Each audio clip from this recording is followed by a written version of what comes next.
Welcome back. Another quiet evening has settled over the cottage.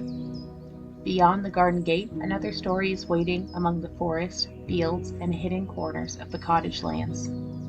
Tonight we will follow a new path together. There is no rush. We have all evening. So find a comfortable place to rest and let us begin our journey.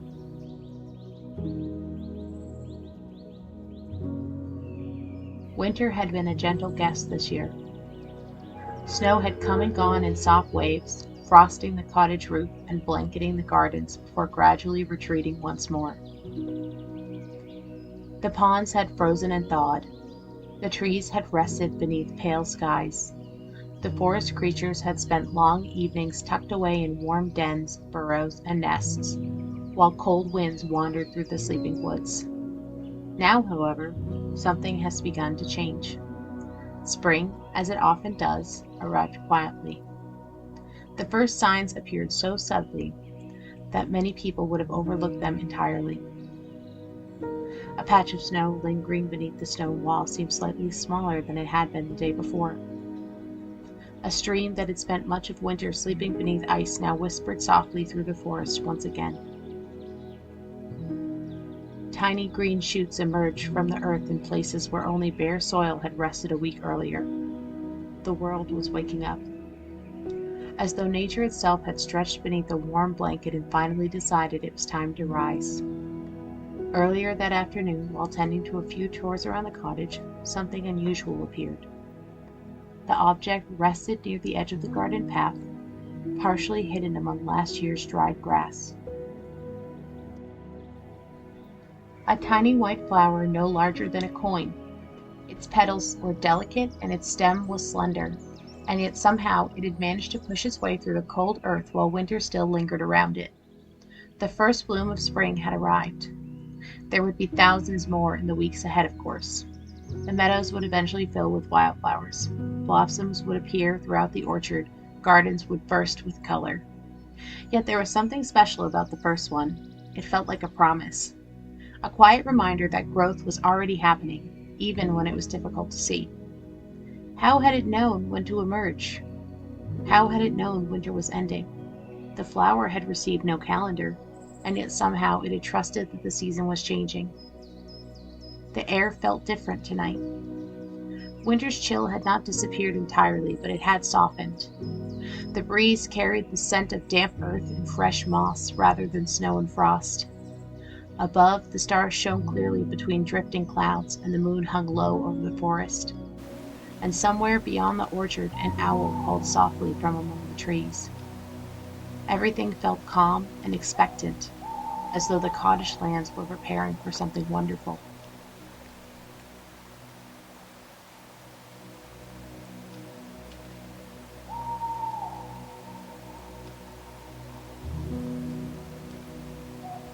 An entire season waiting patiently just beyond the horizon.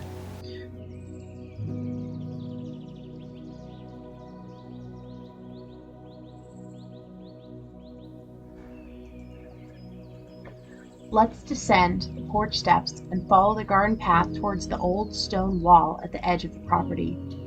The lantern hanging beside the cottage door casts a warm glow, while ahead the moonlight illuminates the winding trail that disappears into the woods. Winter leaves still cover portions of the trail, though patches of green moss have begun reclaiming the forest floor. Tiny ferns unfurl among the roots of old trees. Here and there, droplets of water cling to branches, catching the moonlight and transforming into tiny silver stars. The deeper we wander into the forest, the more signs of spring reveal themselves. A cluster of mushrooms pushing through damp soil. Fresh buds forming on maple branches. Life seems to be emerging everywhere, a story gradually revealing itself one page at a time.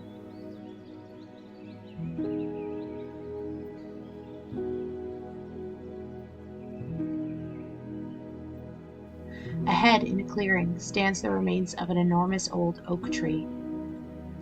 The tree had come down years ago during a storm, and yet even now it continued to serve the forest. Moss covered its bark, ferns grew along its length. Tiny creatures made homes among its roots and hollow spaces.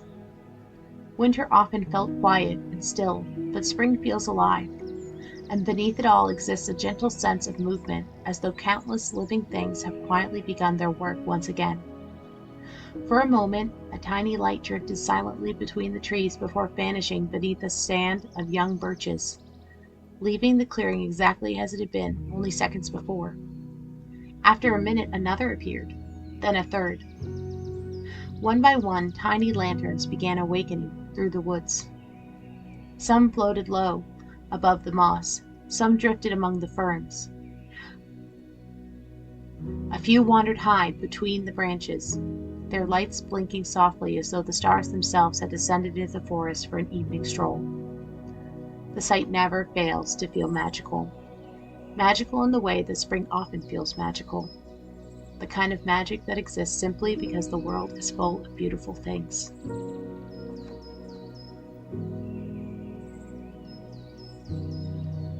As more fireflies appeared, the clearing gradually transformed. What had seemed dark only moments ago now glowed with countless points of golden light. The moss shimmered faintly beneath them. Dewdrops sparkled where the fireflies passed overhead. The trunks of birch trees seemed almost silver in the soft illumination. The forest was decorating itself. Careful not to disturb their work, we continued along the trail, moving slowly so as not to disturb the evening. The path narrowed as it wound deeper into the woods, weaving between clusters of ferns that only had recently emerged from the forest floor. Their curled fronds were still unfurling, each one opening a little more with every passing day. Nearby, tiny wildflowers had begun appearing among the moss. White blossoms no larger than buttons, purple flowers hidden beneath leaves. Yellow blooms clustered together wherever sunlight managed to reach the ground. Spring seemed to be painting the forest one brushstroke at a time.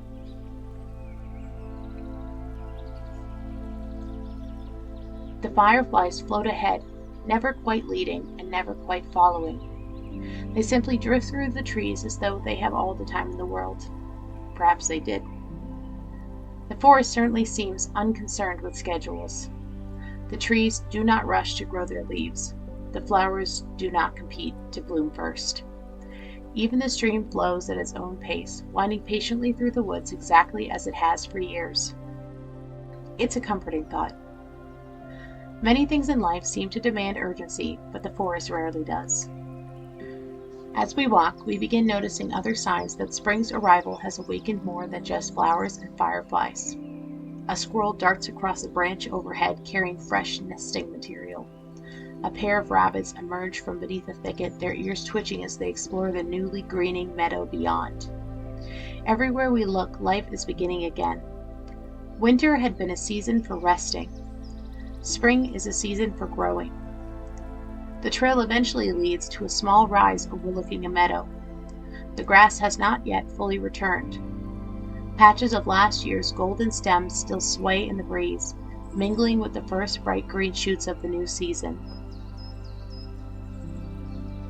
The fireflies seem especially fond of this place. Dozens of them drift above the grasses, their golden lights rising and falling like gentle waves.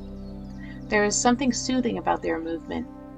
Many of us spend our days planning the next thing, and then the thing after that, and the thing after that.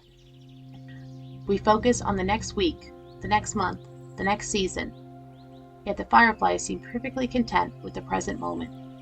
One blink at a time, one quiet evening beneath the stars. Perhaps there's wisdom in that. The meadow stretches peacefully before us. The fireflies dance among the grasses. The moon climbs a little higher, and we follow the sound of moving water.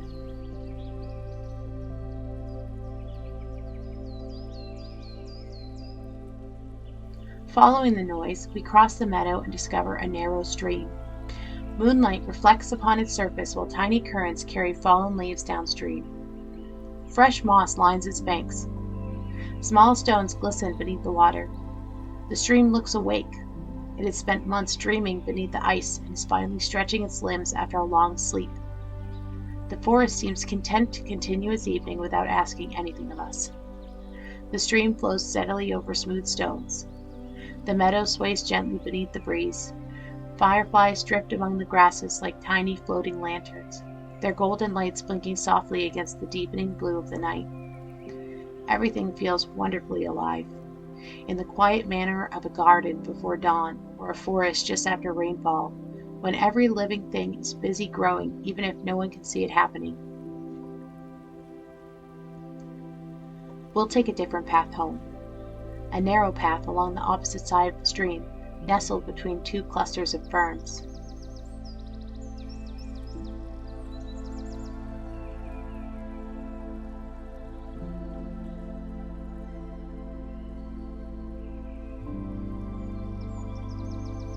The path is subtle, a slight opening beneath the undergrowth, a few stones worn smooth by passing feet, a trail just wide enough for a fox or a deer or perhaps a curious traveler to follow.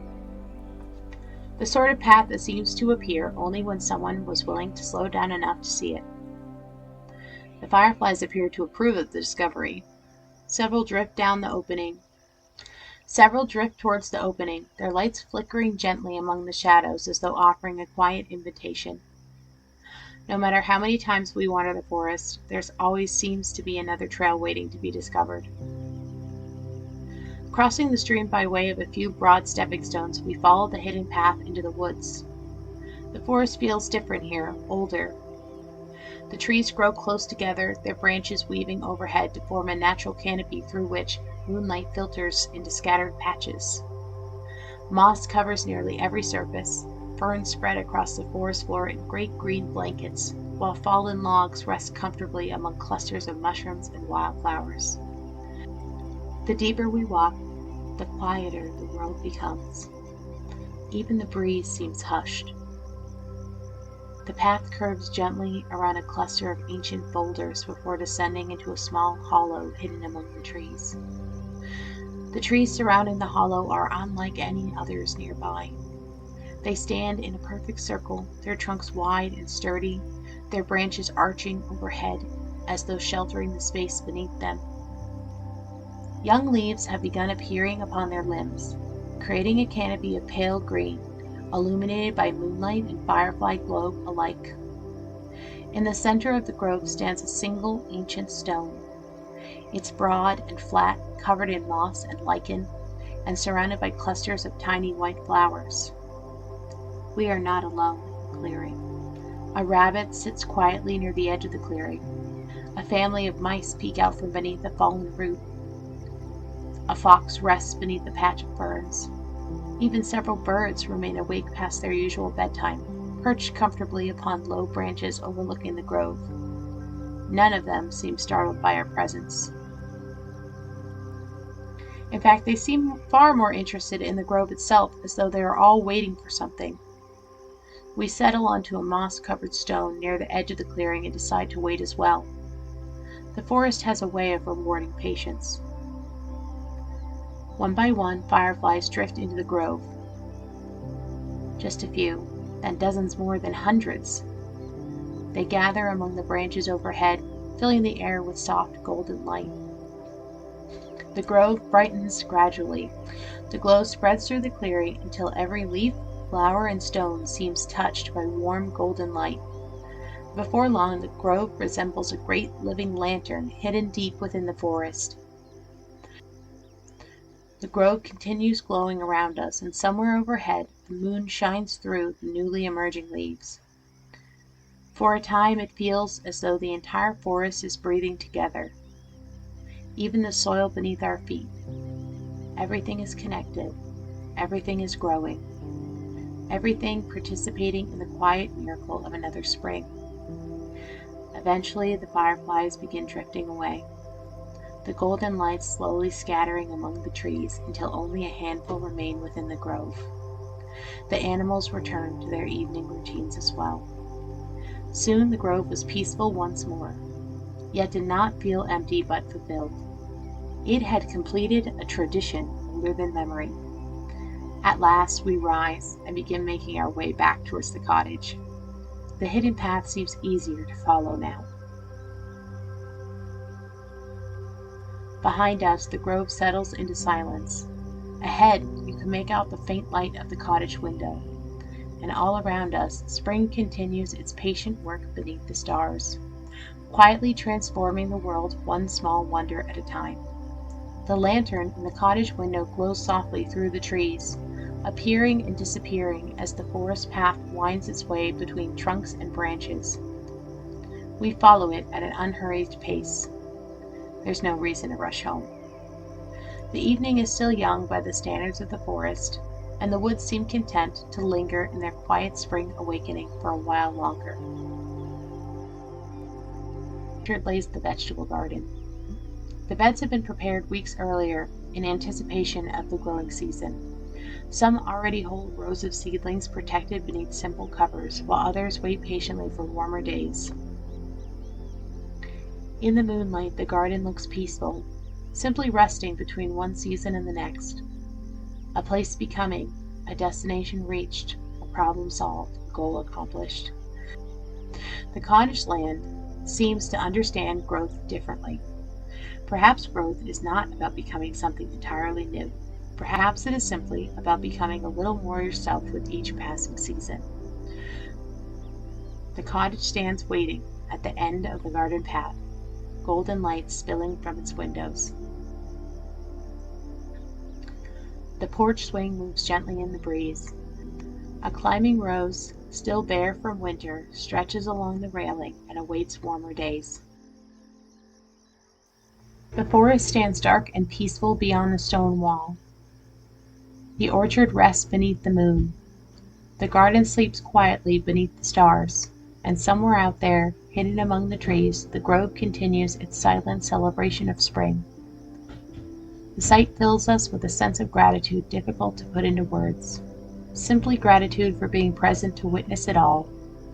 The changing seasons, the growing things, the quiet beauty of ordinary evenings. Sometimes those are gifts we notice only after slowing down. Inside, the cottage welcomes us with warmth. The fire has burned low within the stove, filling the room with a gentle glow. A blanket rests across the back of the chair. Shelves lined with books and jars cast familiar shadows against the walls. Everything is cozy. Everything is safe.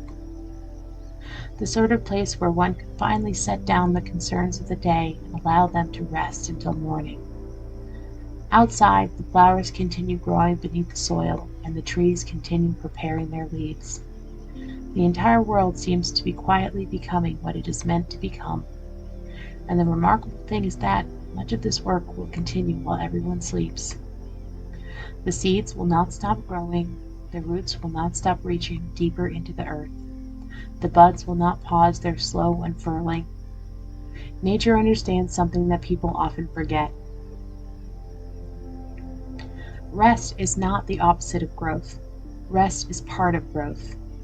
The world is never truly still. It is simply preparing for what comes next. As the fire crackles softly beside us, we snuggle into our quilts, our eyelids heavy. Outside, the stars continue their slow journey overhead. The forest settles deeper into its evening quiet, and somewhere beneath the dark soil of the garden, countless seeds wait patiently for tomorrow. Perhaps you are carrying seeds of your own tonight. Plans still taking root, ideas waiting for the right season. Like the flowers, they can grow slowly, one day at a time. For now, there is nothing left to do. The stream is singing its lullaby through the forest. The orchard is resting beneath the moon. The garden is sleeping peacefully beneath the stars. And spring is continuing its gentle work, whether anyone is awake to witness it or not. The cottage will still be here in the morning. The flowers will still be growing. The forest paths will still wind beneath the trees. And somewhere beyond the garden gate, another story will be waiting. The gardens rest, the fires burn low, the forest grows quiet, the stars continue their slow journey overhead. There is nowhere else you need to be, and nothing more you need to carry tonight. Until our paths cross again, may your sleep be deep Your dreams be gentle, and your heart be as peaceful as the cottage tonight. Good night.